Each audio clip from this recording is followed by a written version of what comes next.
Welcome to another installment of The Rotation. Every week, we flip the record, one review, one spotlight. Today, I'll be putting a spotlight on J.I.D. This installment may get a little messy, but this is how I truly feel. I discovered J.I.D. when he released DiCaprio 2. Upon the first listen, I knew I would be locked in with this MC. He caught my attention because he didn't rap like anyone from his area in Atlanta, and that intrigued me. Not only did he have his own style, but his songwriting skills were also immaculate. A perfect example of that is his viral hit, Surround Sound. I know y'all remember how that song had social media in the chokehold that year. If I'm going to be honest, J.I.D. should have received more exposure, especially being signed to J. Cole's label Dreamville. You would think Cole would set him up among other artists on that label for success, but that's not what I got from it. J.I.D. hasn't been featured on any of J. Cole's albums. I know other Dreamville artists have been featured, but not one with J.I.D. J.I.D. had stated in an interview that he and Cole recorded a 15-song project, but there's no news on when that's going to be released. I don't know about you, but that is extremely telling to someone from the outside looking in. I know I'm not the only one who has peeped this. J.I.D. is hands down the best lyricist on that label after Cole, but Cole not featuring him on any of his projects is super suspect. I don't think they've ever done a joint interview together, but Cole had time to sit down with Lil Pump.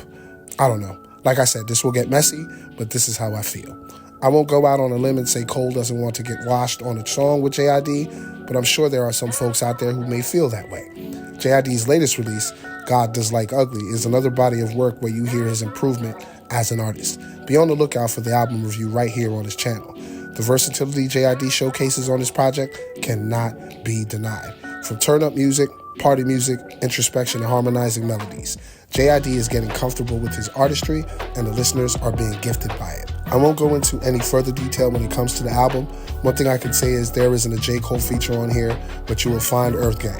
If I'm allowed to get a little messier, let's compare the marketing and promotion behind J.I.D. to Baby Keem. Anyone paying attention can see that these two rollouts were completely different. That's not the fault of the artist by any means. That's the job of the label to make sure the rollout is profound enough to get you excited for the upcoming project. With Keem's rollout, you see PG Lang all over it, and they're properly setting him up for success. I believe J.I.D. had a good rollout, but I feel it could have been better if the label was behind him.